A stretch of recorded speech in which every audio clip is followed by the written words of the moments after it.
Give it a little bit longer. Okay.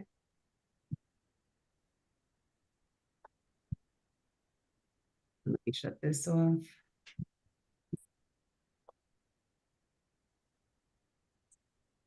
Okay, should be going. There you go. Thank you. So this is so exciting for me. I invited a few friends here and I am so happy to see their faces. And everybody here, all of our members and our committee members and our past leaders, I'm so excited to welcome you for this engaging event. Um, we're thrilled to welcome Dr. Patricia Supplee, Director of Energizing Young Voters.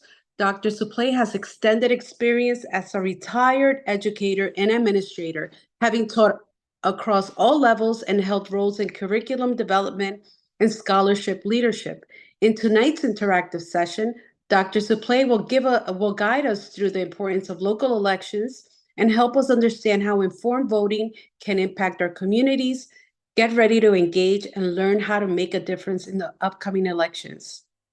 Make sure to have the chat open on your phone, laptop, and tablet. Thank you. Welcome, Dr. Pat.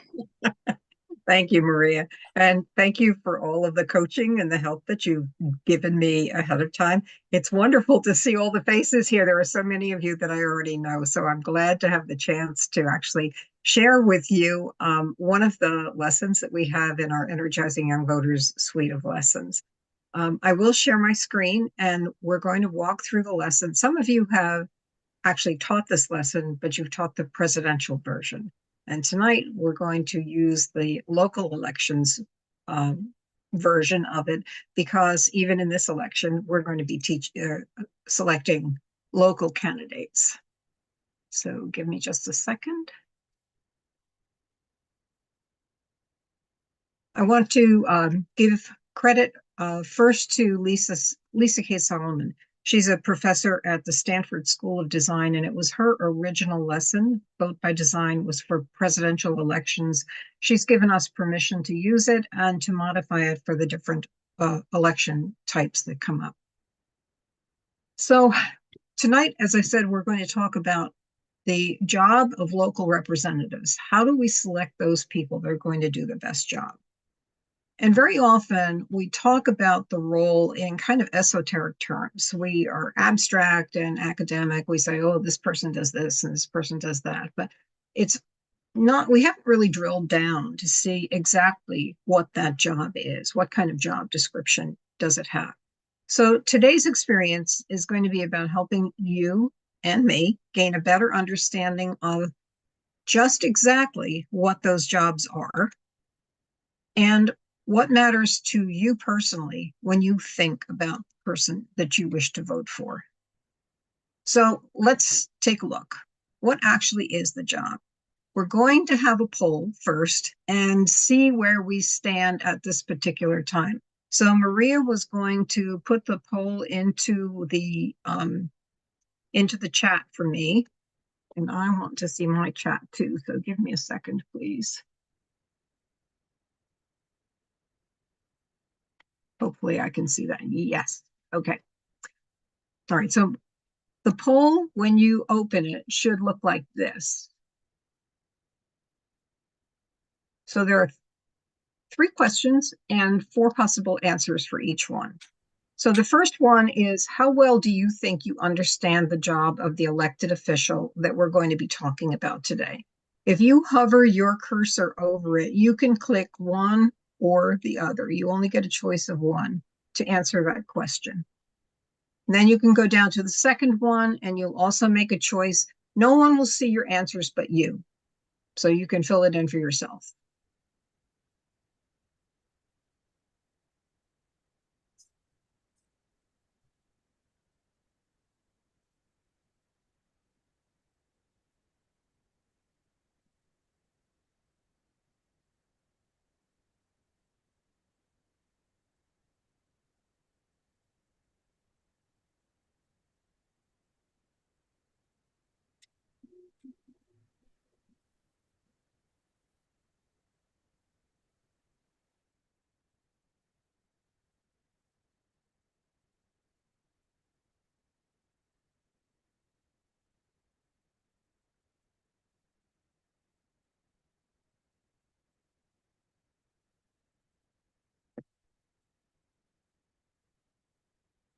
Okay, we're coming. Do you have something open? Do you have something open on your screen that's in front on your screen that's in front of your share? Because we're getting black Yes. areas. Yeah, the black that you're seeing is my chat.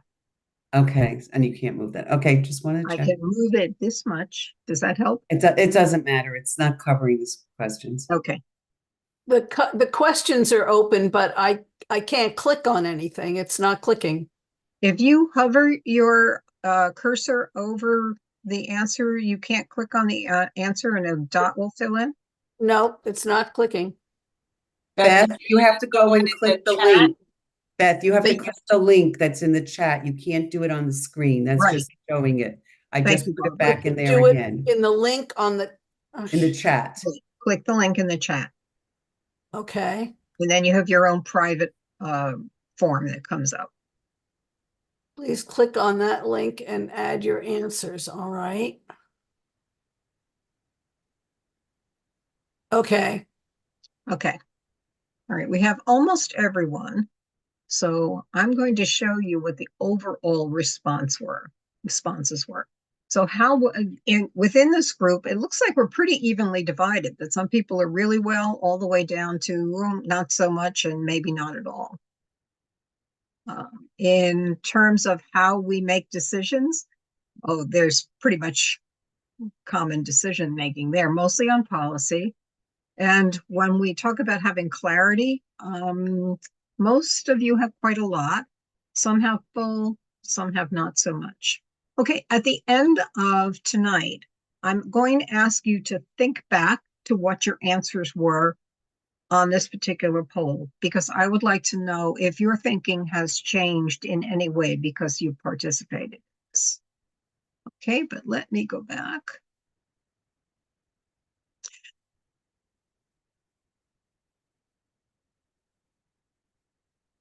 Okay, so let's talk about what your responsibility really is as a voter in a local election. I want you to think about yourself as being the boss. You're hiring somebody to do a job. And in an election like the one that's coming up, we're not just hiring a president, we're also hiring state representatives, we're hiring county representatives, and we're hiring local representatives. So we need to know what those positions are, and we need to know what the job description is for each one of those positions. I'll tell you, I was very unsure of what the people at the county level were, who I was even voting for, and what their actual responsibilities are. I thought I was smarter about the town council, but I have learned some things myself along the way.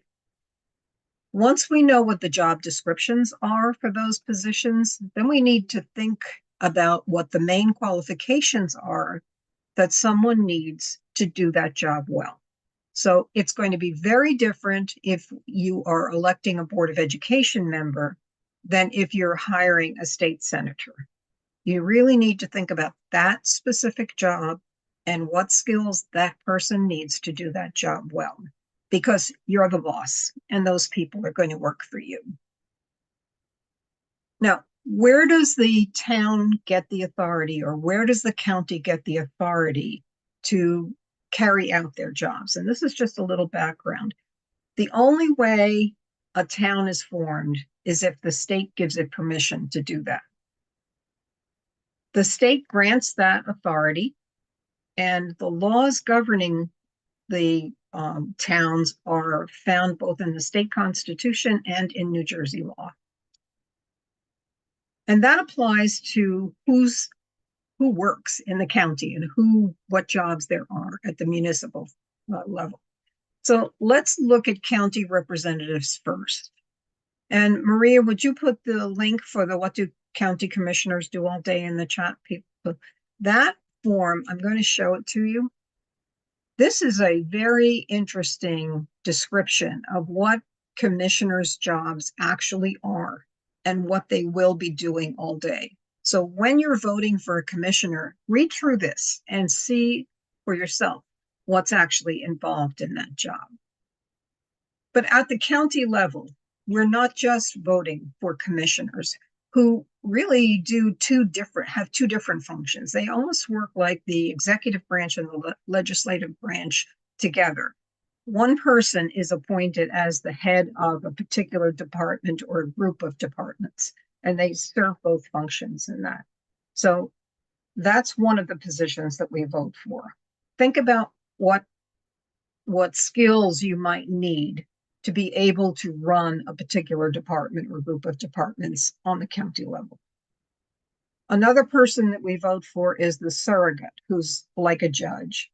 What skills would you need to be able to probate wills and appoint estate administrators and guardians and administer adoptions?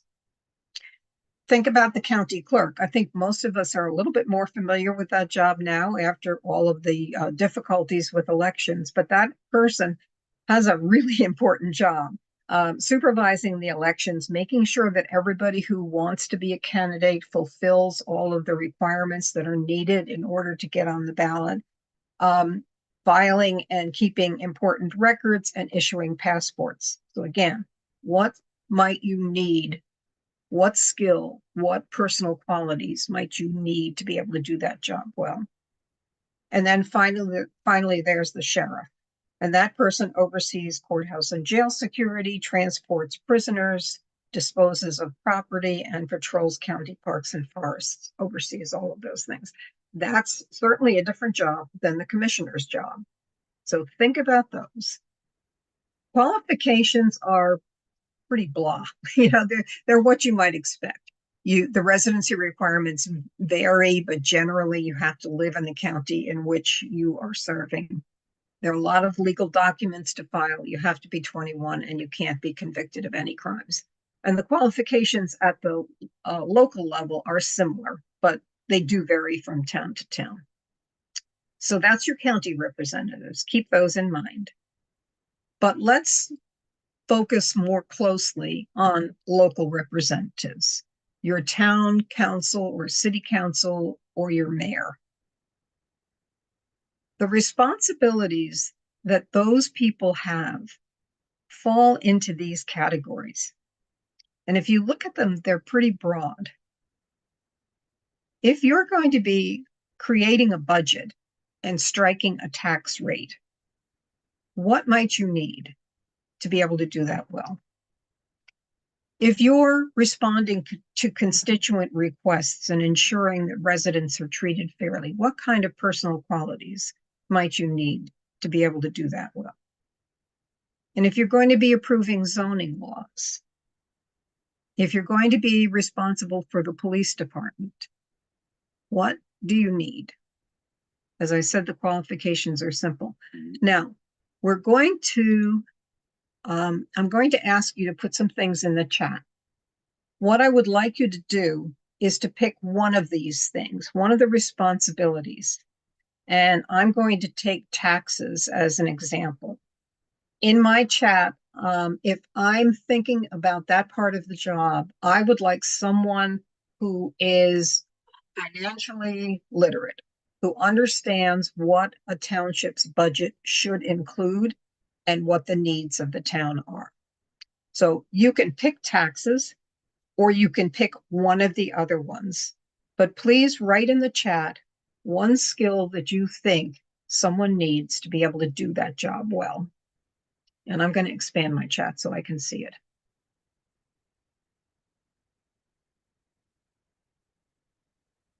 Are we just talking about taxes right now? No, Or any you one can of those? choose I any see. one of those responsibilities. Pick Okay. one for yourself.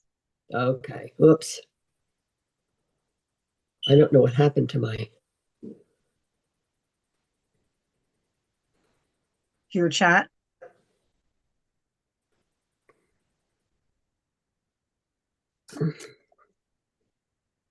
Okay, good communicator. All right, for the zoning, what kind of skills would you need to have in order to be a good zoning officer or approve the zoning laws? All right, good. Ability to negotiate, compromise, understand legal documents, have a sense of fairness, be able to have conflict management skills, institutional psychology. I like that, Nancy. Understand the zoning laws. Good. Now, if we have a lot of time, we could give a lot of time just to this, just to be able to frame in our own minds what it is that you would wish a perfect candidate would have. And we all know that nobody is going to be a perfect candidate, but at least we have a good sense of the skills that we want someone on our town council to hold. Now I'm going to ask you to do the same thing, but I want you to use an adjective. So for example, I want my local representative to have a sense of ethics. What do you want? Use an adjective. What do you want? What personal qualities do you want in your representatives?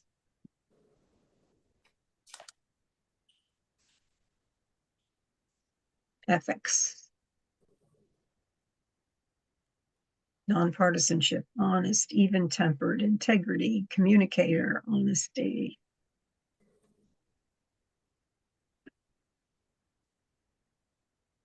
And admitting that they don't know something. Good. I like that.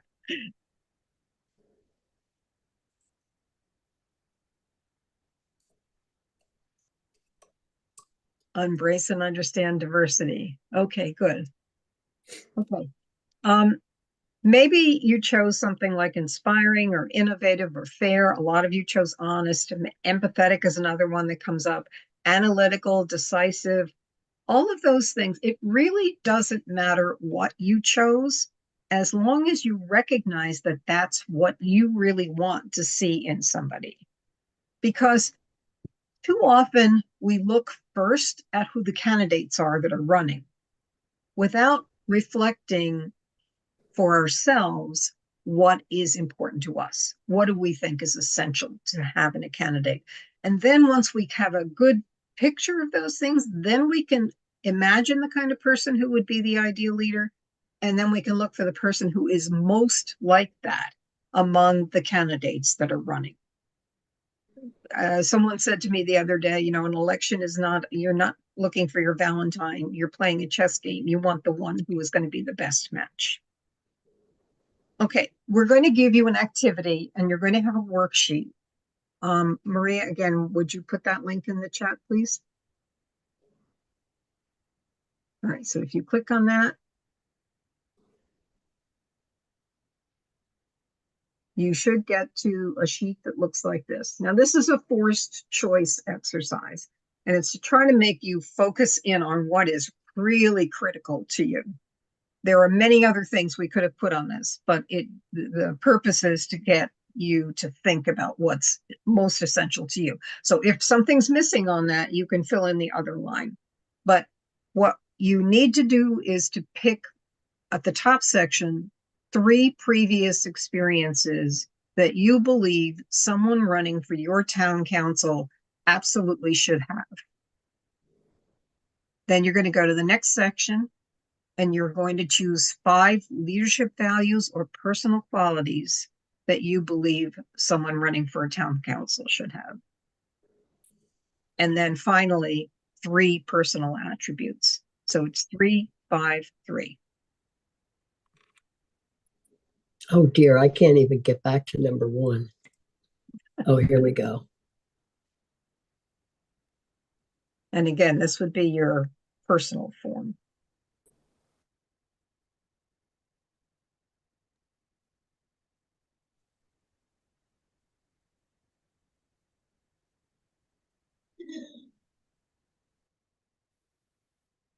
Oh gosh, I forgot to empty this first, but that's all right.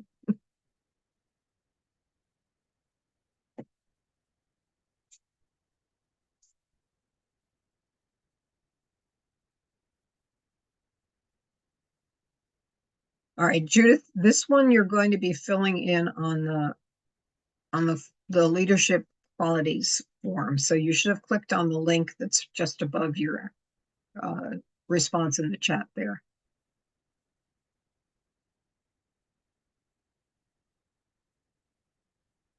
You see where it says forms.gle? Okay.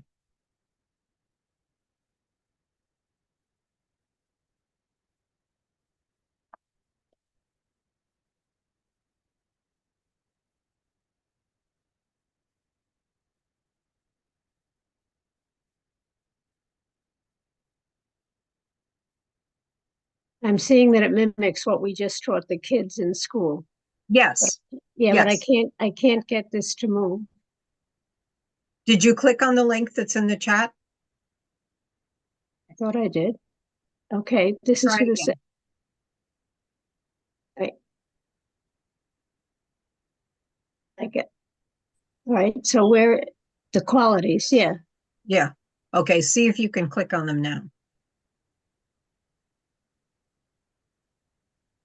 Click on what? So please remember that you have to check your chat, and in the chat we added a link. You have to click on the link, and then Okay, go it back. will I have to go populate a back. form for you, and then you can fill it out. Okay, so this is this one. All right, okay. It's going to open in a Five, different okay, window, Judy. okay.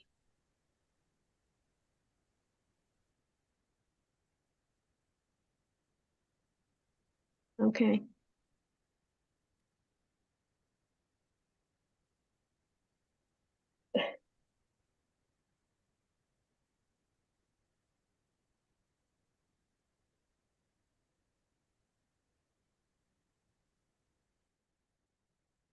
Okay, and if you, even if you're not finished, you can take a look now.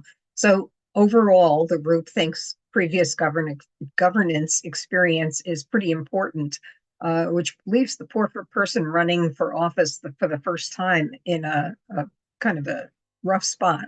But there are other things too: community organizing, community service, academic excellence, executive experience, and legislative experience seem to be the previous experiences that are most important to most of you. When it comes to leadership, values, and personal qualities, integrity, that's the winner. Fair, a strong communicator, empathetic, analytic, a bold, visionary person, and relationship builders seem to be the most wanted qualities there. But again, it doesn't matter, because it doesn't matter what the group thinks. You really need to vote based on what you personally believe. And then, whoa, look at that. All right, there's no doubt there that we want somebody healthy, successful, and young. Okay, that's great. Thank you for your participation in that. So when we frame the choice around what leadership qualities we value and not the specific candidates first, we might end up with a very different view of what matters. So what we're going to do now, you need to remember what you put down there, what you personally value. And we're going to look at candidate clips of 3 people who actually ran for a local municipal board. These are not people from New Jersey. They're not even people from the United States. They're people from Canada, but the same type of position is what is that we're talking about when we talk about municipal officials, is what these people are. What I want you to do when you're looking at it is to consider these 3 things. I want you first to notice how the candidates present themselves. How do they present their leadership qualities, both through their words and their body language? I want you to notice anything else that aligns with what you put down on that leadership sheet, the things that you valued. And then I want you to write down what you hear that either aligns with or differs from your personal priorities. So Maria, would you put the self-reflection form in the chat, please? And this is going to be the same thing. You're going to click on the form. Done. Okay, so click on the link that's in there.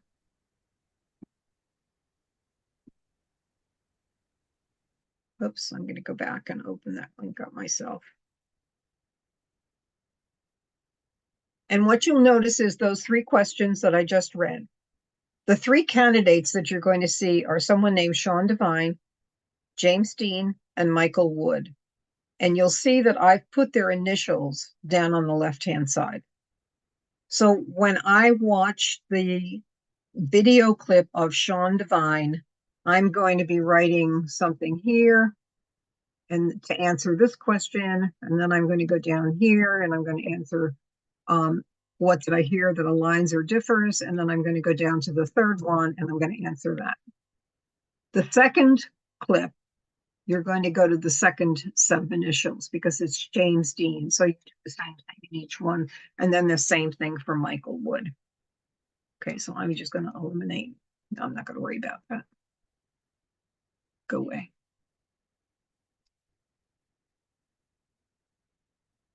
Okay, so these are the three gentlemen.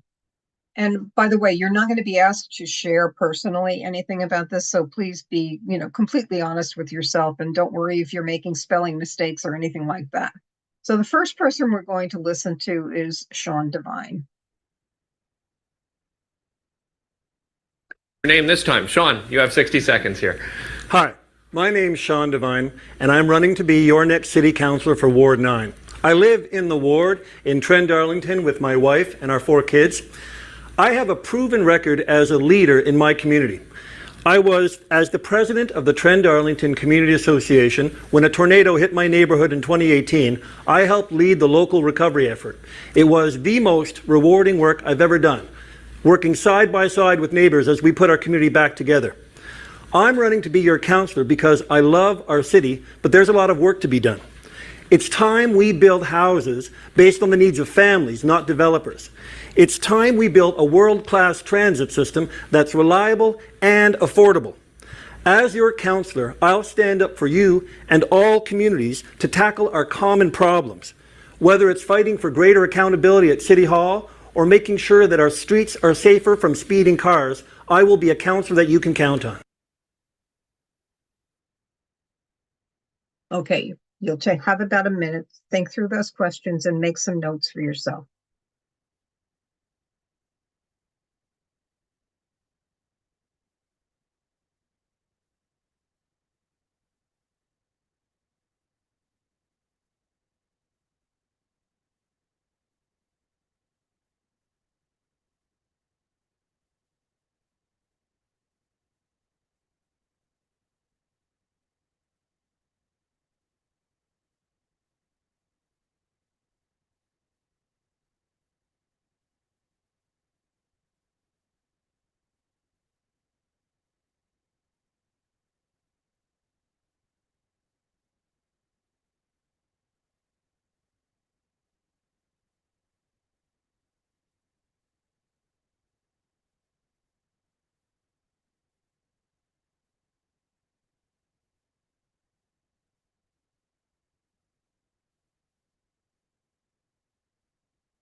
All right, we're going to go on to James Dean.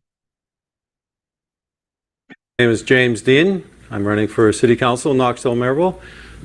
One thing, I grew up in the neighborhood. I went to St. Gregory's, Frank Ryan, Maryville High School. I took business out of Algonquin College. I continue to live in the neighborhood. I'm a local real estate agent. For the last 17 years, I've been managing on a volunteer basis Quality Living Housing Cooperative. A cooperative is a corporation where essentially the people that live there are the owners. The co-op has paid off their mortgage, done all kinds of infrastructure projects, right from roads to roofs and everything in between, debt-free with money in the bank. This is the skill set that I would like to bring to City Hall: fiscal responsibility and keeping your taxes as low as possible. Thank you. Okay, thank you very much. Over to Peter Anthony Weber. Okay, do the same thing for James Dean.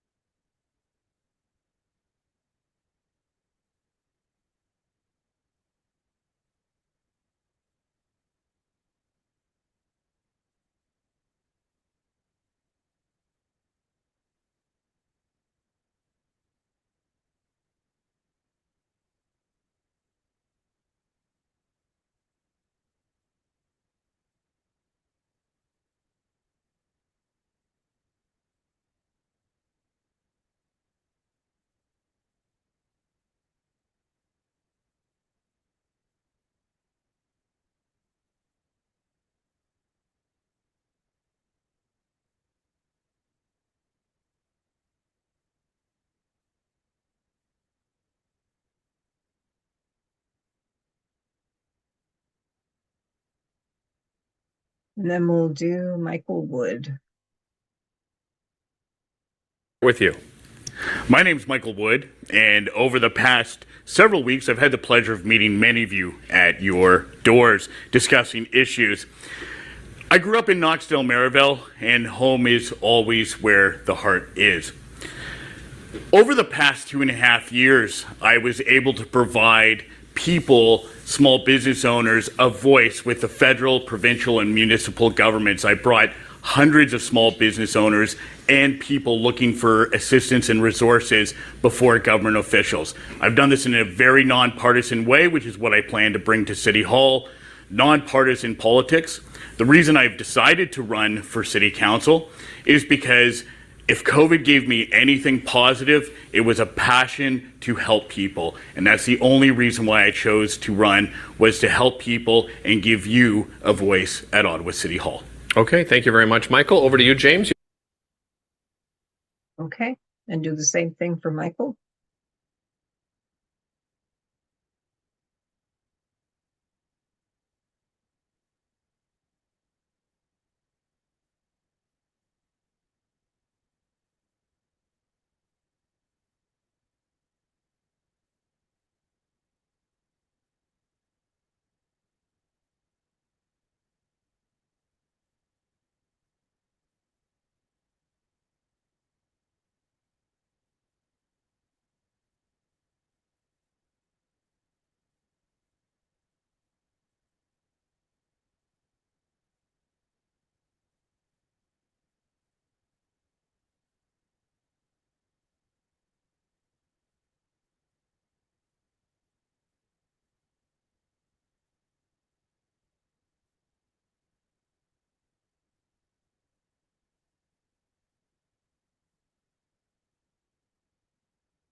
Okay, now, obviously there's no perfect candidate and nobody's going to match exactly what you wish you could see in the candidates.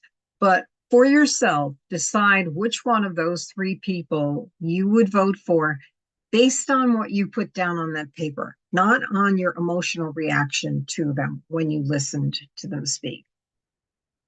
I'll give you a minute just to think about that. And then to notice for yourself if you might have chosen somebody different than you actually, would have. Obviously, you're never going to make a decision based on 1-minute clips in one debate, although hopefully nobody does that, but certainly you people are not. But there are often times when you can't figure out exactly where to go to get more information. Now, I'm a big Vote 411 fan. However, you and I both all know that unfortunately, many candidates don't fill out the questionnaire that they have and don't get it back. But that's still the first place that I would turn for more information about local candidates.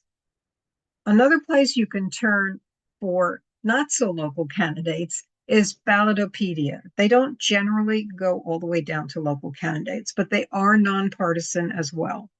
And there is a new source as well, Ballot Ready, brand new, which comes from the Civics Center, which is also a nonpartisan organization. That's another one where you put in your address, they bring up the people that are running in your particular area and give you the information that they have from the candidates. You still might not have enough information. And so what I would suggest is that you don't look at your own social media feed, but go to the candidates, go to their website, see what they're saying about what they believe and what they hope to accomplish and what their background is. Go to their social media accounts and see what they're saying on Instagram and on Twitter and all of those things. But you still might need more. And you may hear or see things that you kind of question and you wonder if this is actually a reliable source. And there are two things that you can turn to that I know of. There may be more, but these are two. One, the one on the left tends to be a little left leaning.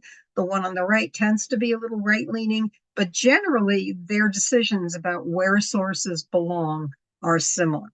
The difference between these two is that the media bias chart, the one that tends to be a little bit more left leaning, also arranges things in order of reliability.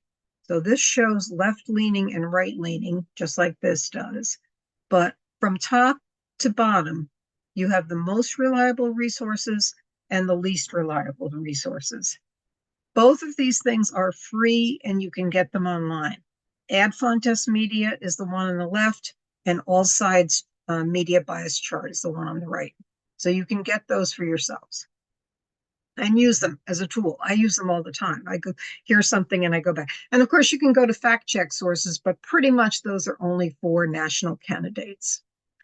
Now, before I close, I want to let you know that we've got something going on that I hope that you will tell your kids and your grandkids about. We have an ambassador program, and students, young people from the ages of 14 to 29, join us. They join a committee and they learn skills. They learn the skills of a democracy. They can be on the legislative and education outreach, which is voter registration, as well as social media and DEI. And they work to help us reach the goals of Energizing Young Voters, which is that young people will become lifelong citizens, lifelong voters, and engaged citizens. Hoyne Lee, the young man at the top, actually went to Trenton on June 6th, Thursday, and he testified in the State House about the Freedom to Read bill. It was a very contentious hearing, and he was there. Riley Green is a junior, and she actually sets up and runs the voter registration drives in her high school. So that's the kind of thing that these kids learn. So if you know someone, a young person who should join us, please let me know. We will send them an application, and then they meet with me, and then they attend an orientation, and then they get right to work on whatever is most important to them. So think back to those questions at the beginning and think to yourself, what's something you used to think and that maybe has changed in your mind? These are our socials. Please like us, please follow us, and then please share what we put up, and please share it widely. And I am going to stop sharing my screen and Thank you. for questions, if there are any. Thank you, Dr. Pat. So I wanted this, first of all, you're amazing.